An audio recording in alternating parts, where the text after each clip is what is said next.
তখন নবীজি বলছেন, জানি জিবরিল, কিছুক্ষণ আগে আমার কাছে জিবরিল এসেছিলেন। ও আনতে নাইমা, তুমি ঘরের ভেতরে, আনতে ওয়াজিআতুন সিয়াবাকে, তোমার ঘরের ভেতরে তুমি ছিলে, আমিও ছিলাম, কিন্তু তোমার গায়ে কাপড় ছিল না ভালোভাবে। নিধের অবস্থাতে মানুষের গায়ে ঠিকঠাক কাপড় থাকে না। তোমার মাথাটা খোলা ছিল, নিধের অবস্থায় তোমার পেট ফাঁকা ছিল, তোমার হাতগুলো খোলা খোলা ছিল। এই টাইমে হযরতে জিবরিল আমার কাছে এলেন, ঘরের ভেতরে চলে যেতেন, কিন্তু গেলেন না। কেন গেলেন না? যে তুমি উলঙ্গ, খানিকটা উলঙ্গ হয়ে, খানিকটা আধা উলঙ্গ হয়ে, অর্থাৎ কাপড়কে ফেলে দিয়ে এলোমেলো হয়ে শুয়ে আছো।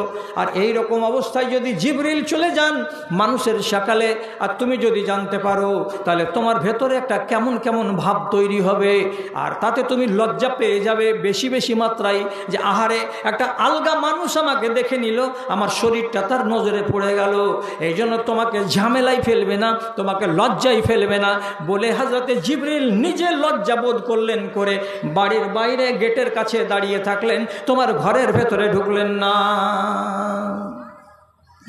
তাহলে হযরতে জিবরিলের মতো ফেরেশতা তিনিও বলছেন যে ওই হাদিস থেকে তিনিও শামিল।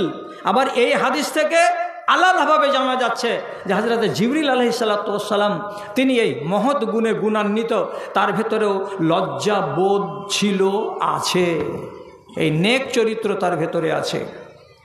জি হ্যাঁ আমার ভাই জানেরা, কথাগুলোকে একটু মন দিয়ে শুনবেন। যদি কাম দেয় কোনো দিন যে এই লজ্জা থাকতে গেলে আমাদের উপকার কতটা হয় আর কতটা হয় না, সহি কথা বলছি আপনাকে। একদিন রাসূলুল্লাহর শালি বলেন না হয় 150 বলেন, যেটাই বলবেন, হযরত আয়েশার বড় বোন, তার নাম হচ্ছে আসমা রাদিয়াল্লাহু তাআলা আনহা, উনি উনার স্বামীর খেজুরের বাগান থেকে কিছু খেজুর পেড়ে নিয়ে আসছেন। কেন যে হযরতে জুবায়ের রাদিয়াল্লাহু তাআলা আনহু ছিলেন খুব কড়া মিজাজের সাহাবী। তিনি নিজের স্ত্রীদেরকে বসিয়ে বসে খেতে দিতেন না। 4টা স্ত্রী, কিন্তু কেউ যে বসে খাবে এরকম তার মিজাজে ছিল না। যাও খেজুর পেড়ে আনো, বাগানে খেজুর আছে, তো যাও লকড়ি নিয়ে আসো, খেজুরের বাগানে শুকনো শুকনো ডাল আছে, 2-4 খান 5 খান করে পেড়ে আনো, এনে নিজের রান্না বান্না করো। এখান থেকে ওলামায়ে দ্বীন অনেকগুলো মশলা বের করেছেন, তার ভিতরে এইটা একটা মশলা। কি মশলা?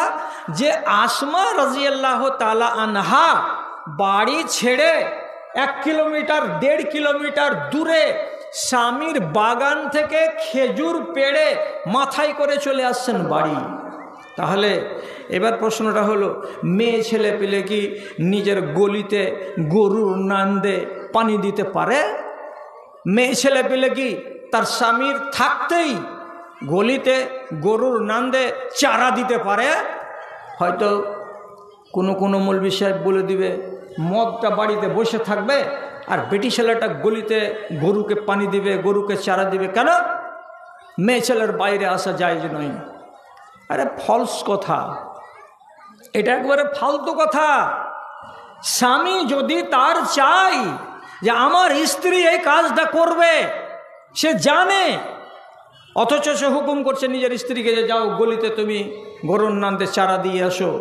স্ত্রী যদি চারা দিয়ে আসে পর্দার সহিত, 1 পয়সা ক্ষতি নাই। কেন? বাড়ি থেকে 1 কিলোমিটার 1.5 কিলোমিটার দূরে খেজুরের বাগান থেকে খেজুর পেড়ে আনছেন কে? হযরত জুবাইরের স্ত্রী আসমা রাদিয়াল্লাহু তাআলা আনহা। কাজের কথাটা কি? রাস্তাতে দেখা হয়ে গেল নবী করিম সাল্লাল্লাহু আলাইহি সাল্লামের সাথে। আল্লাহ পাকের নবী যখন চিনে নিলেন এটা আমার 150 আবু বকরের বেটি আয়েশার বোন, তখন তিনি রিশতা সম্পর্ককে সামনে এনে দিয়ে একটুখানি মেহেরবান হয়ে গেলেন। আর মেহেরবান হয়ে যাওয়ার পরে নিজের উটটাকে তার কাছে নিয়ে গিয়ে বসিয়ে দিলেন। আর বসিয়ে দেওয়ার পরে বলছেন, ও আসমা, আমি তোমার ভগ্নিপতি, আমি আয়েশার স্বামী, আমি তোমাকে নিজে থেকে অফার দিয়ে বলছি, তুমি এইরকম প্রখর রোদে পা পুড়িয়ে পুড়িয়ে হেঁটে হেঁটে বাড়ি যেও না। আমি উঁটটাকে বসিয়ে দিলাম, তুমি এইবার আমার উঁটের উপরে বসে যাও, আমার পিছন দিকে সওয়ার হয়ে যাও, আমি তোমাকে তোমার বাড়ি পর্যন্ত পৌঁছে দিয়ে চলে আসব। তোমার জানে আরাম হবে, তোমার সুখ হবে, এই জন্য তোমাকে প্রস্তাবটা দিলাম। চলো আমার উঠে উঠে যাও। উঠে তো ডবল বসা, 3 ডবল বসা, এটা তো অভ্যাস আছে আরবদের। তো রাসূলুল্লাহ ডাকছেন কাকে? নিজের 150কে, যে তুমি উঠো, আমি তোমার ভগ্নিপতি ডাকছি তোমাকে, চলো আমার সাথে সাথে তোমার বাড়ি পর্যন্ত পৌঁছে দিই। তো উনি যদি ইচ্ছা করতেন যে উঠে যাব, তো উঠে যেতে পারতেন। কেন যে এটা সাধারণ ভগ্নিপতি নয়, ইনি হচ্ছেন রাহমাতুল্লিল আলামিন, দয়ার কাণ্ডারি। তিনি হচ্ছেন নবী, একজন পয়গম্বর, সাধারণ মানুষ নয়। কিন্তু তা সত্ত্বেও তখন উনি কি বলছেন, হযরত আসমা কি বলছেন? ইস্তাহিয়াইতু আন আসিরা খালফার রিজাল। আমি আমার ভগ্নিপতিকে বলছি, হে আল্লাহর রসুল, আপনি আমার খাতিরে উটটাকে বসিয়েছেন, ভালো কথা। আপনি আমাকে পিছন দিকে বসতে বলছেন, বাড়ি পর্যন্ত পৌঁছে দিবেন, ভালো কথা। কিন্তু আমাকে বড্ড লজ্জা লাগছে, আমার মনে বড্ড দ্বিধা হচ্ছে, আমার মনের ভেতরে বড্ড সংকোচ তৈরি হচ্ছে। এর মানে কি?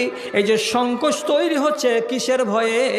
হতে পারে এই কাজটার পরিণামে কোনো একটা খারাপ জিনিস আমার সামনে চলে আসতে পারে, যেটা আমি কামনা করি না, যেটা আমি বাসনা করি না, এমন একটা রেজাল্ট চলে আসতে পারে। তার জন্য আমি বলছি, আমাকে বড্ড লজ্জা লাগছে, আমাকে বড্ড শরম লাগছে আপনার পিছন দিকে বসে বসে বাড়ি পর্যন্ত যাওয়া। তাই আমি বসবো না, আপনি উটটাকে খাড়ো করেন, আর খাড়ো করার পরে আপনি বাড়ি চলে যান। আমি হেঁটে যাচ্ছি, তো হেঁটেই বাড়ি চলে যাব। আচ্ছা,